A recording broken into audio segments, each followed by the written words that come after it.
हिंदी में कह दो। ये सेवा पर्व 2025 में ministry of environment and forest, Bharat सरकार के वन, पर्यावरण एवं जलवायु परिवर्तन मंत्रालय द्वारा यह समारोह आयोजित है, जिसमें हम तटीय बीचेज की स्वच्छता और सफाई के लिए लोगों को सतत प्रयास करते रहने के लिए हम प्रेरित करने के लिए आए हैं, उन्हें लगातार इससे जोड़ने के लिए आए हैं। इसे अपनी आदत में शामिल कर, जो बीचेज हैं उनकी सफाई रहे, सुरक्षा रहे, जलीय जीव स्वस्थ हों, पर्यावरण और इकोलॉजी अच्छा रहे और इसका फ़ायदा हमें ये देश में सब तरह से मिलेगा। हम स्वस्थ होंगे, जलीय जीव स्वस्थ होंगे, हमें अच्छा पर्यावरण मिलेगा, अच्छा इकोलॉजी तंत्र मिलेगा, पारिस्थितिकी तंत्र।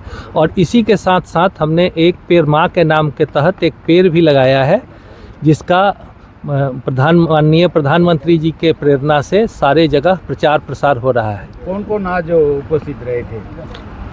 आज यहाँ के गणमान्य व्यक्ति, जैसे हमारे कॉलेज के प्राचार्य महोदय थे, हमारे तहसील मामलादार साहब थे, वन संरक्षक, सहायक वन संरक्षक थे, और हमारे रीजनल अधिकारी थे गुजरात पर्यावरण प्रदूषण नियंत्रण बोर्ड के, और हमारे जिमी से आए गुंजन गुप्ता जी थे, और साथ में स्कूल कॉलेज के एनसीसी के छात्र, कॉलेज के छात्र और अन्य इलाके के गणमान्य व्यक्ति उपस्थित थे।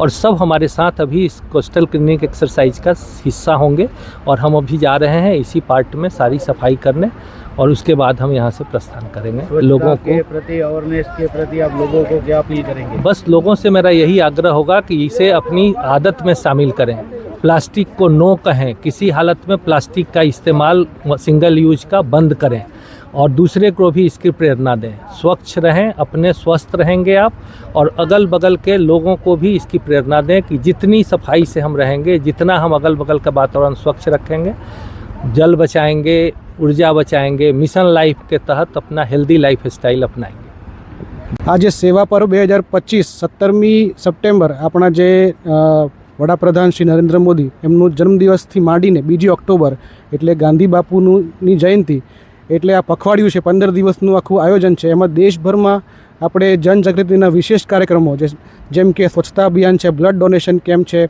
અને આ રીતના જેટલા બી અને વૃક્ષારોપણના કેમ્પ છે એ બધા આપણે આયોજિત કરીએ છીએ।